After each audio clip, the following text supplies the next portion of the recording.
What's up guys, Everything Apple Pro here, and we're moving very close to the iPhone 8, just a few months away to get that goodness in our hands. Unfortunately, there have been several developments that are bad. Honestly, we've been hearing really good things about the iPhone 8, and now to hear something negative so close to launch, it just sucks. So in this video, let's go ahead and discuss all of the latest leaks, rumors, everything in between, and the bad news. So I'm going to start with the first one, and that's that the design may not be what we wanted. Unfortunately, with all of the talk about the updated design, the huge display covering the whole entire surface area of the phone might not actually be happening. So Vanya Geskin actually leaked these new images from his Twitter showcasing several different models. So hey buddy, oh my gosh.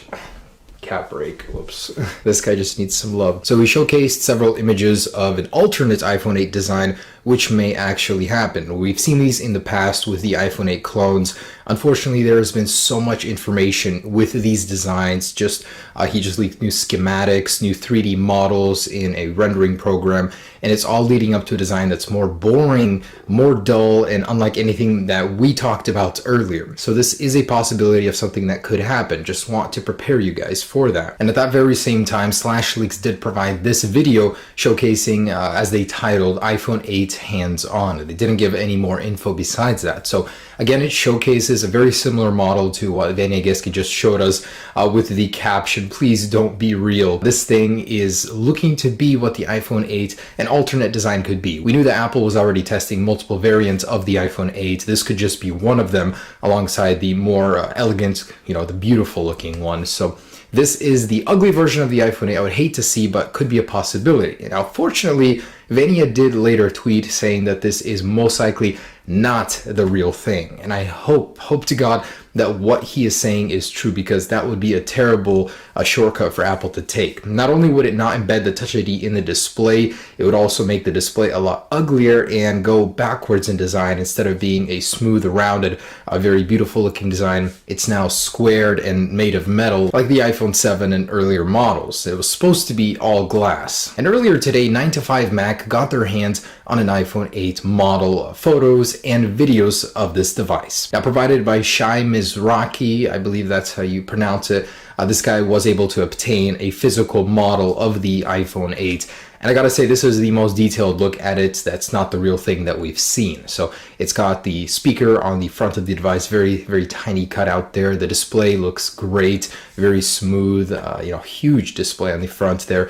On the rear, we've got that vertical camera, stainless steel border, polished, still looks good. I don't prefer it, but I wouldn't mind it if it was the only color option of this device. Overall, matching up to a lot of the rumors we've already heard. Now, the great thing about this model is that it gives us a size comparison with the iPhone 7 Plus, and this thing is absolutely tiny. Like, it seems like it's going to be such a comfortable device just because of how tiny it is, yet retains the massive display of the iPhone 7 Plus. My only concern is that the borders are going to somehow need some sort of palm rejection because there's almost no bezels there. This thing looks beautiful. Thanks to 9to5Mac for sharing this. That's the iPhone 8 hands-on mock-up. And to give you an idea of this very same model in action, Apple iDesigner, who I've been working with for a while now, great concept artist, I've shared a lot of his stuff in here, only keeps getting better. He's released this new concept that I wanted to share with you of the iPhone 8 running iOS 11. So to give you an idea of how this design would work, it would be just like this.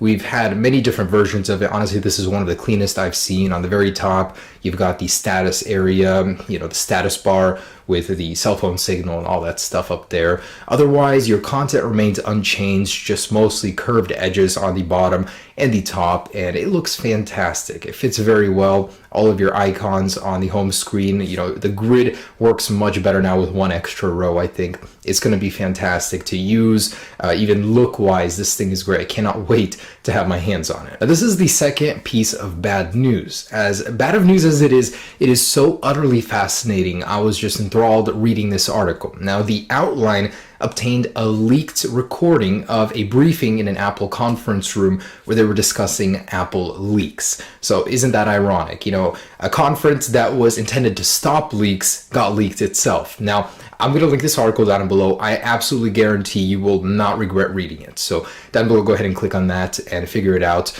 But basically, this goes into detail about an hour-long meeting between a bunch of Apple executives in order for them to stop leaks and how they do it. And it is so fascinating. So to begin, I'm going to start setting the scene here. Apple employs ex-NSA, ex-FBI, ex-Secret Service, ex-military members, employees to track down leakers, to track down anywhere where some information can get leaked. And it goes into detail about how they do it. They don't play a game where they say, oh, it got leaked, whatever, we'll get them next time. Mission failed. We'll get them next time. No. Once a leak happens, it can take up to 5-6 years for them to track down where it came from. And basically, they want to plug every leak, every hole in their entire operation in order for leaks to become less and less and just completely stop. So the videos I'm making detailing these leaks online are going to become just speculation soon, because Apple is just trying so hard to stop these leaks. And it goes into detail about many instances where iPhone shells would leak. You know, back in 2013, 2014, there used to be tens of thousands that would leak every year. And I'll give you exact numbers here. So in 2013, it was like 18,000 enclosures of the iPhone 5C that got leaked. Then in 2014, 387 were stolen, and these are enclosures that people would hide in their bras, between their toes, in their groin area. This article goes into detail about that. It was so funny. But since Apple has increased their security measures, more metal detectors, that's completely went down. In 2015, it was 57 enclosures, and in 2016, it was just 4 that were stolen. So that's about a 1 in 16 million loss for their enclosures, for these housings of upcoming iPhones. This year, I doubt we're even going to see an iPhone 7 physical actual model or enclosure before the release. We've seen these dummy models, but that's based on CAD files that companies get to make cases, so it's not the real deal. We haven't actually physically seen, besides the display, possibly any real part leaks for the iPhone 8. So just want you guys to understand what's going on here. iPhone leaks are becoming more and more rare because of this, because Apple is going so hard on the leakers, trying not to make it happen. It means iPhone 8 rumors, even future iPhone, is going to be getting rarer and rarer from now on, which is very unfortunate, actually. And the very last piece of bad news coming from a Weibo leaker affects both Samsung and Apple. So this leaker is saying that both Apple and Samsung have the very same problem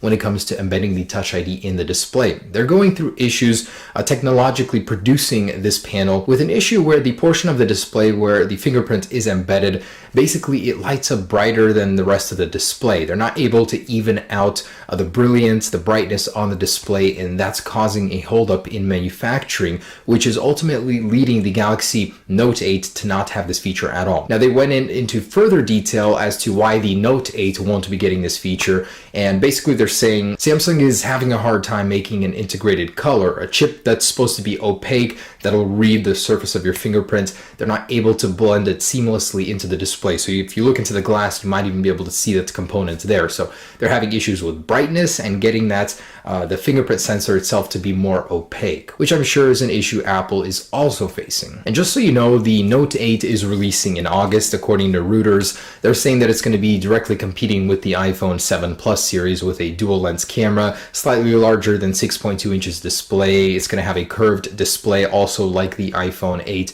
And of course, they're going to release it right in time for it to get some sales there. Now, bringing some hope into this video, Elixir, which is a case manufacturer, has posted some images of screen protectors for the iPhone 8 months in advance of it actually being here. And they give us hope because they're actually curved. They look so good. Not only this, but Vanya Guest can obtain images of it in real life, and it looks even better. You know, what this shows me is that the bezel is going to be so ridiculously thin on the iPhone 8, it will look like it's 5 to 10 years from the future. It looks absolutely fabulous. Like, I cannot wait to just hold it in my hand and take a look at those seamless edges, except for the top sensor bar. But wow, it looks fantastic. So I'm hoping this is the real design, because this case manufacturer is betting big on these. They're up for pre-order already, and if it's the wrong design, I mean, I'm sure they're out of a lot of money. Now, they did also post some cases, so we've got some updated designs for cases on the iPhone 8. You can see that the vertical sensor, it's a little bit detailed. in these pictures. You can actually see some details of the model, the button placement.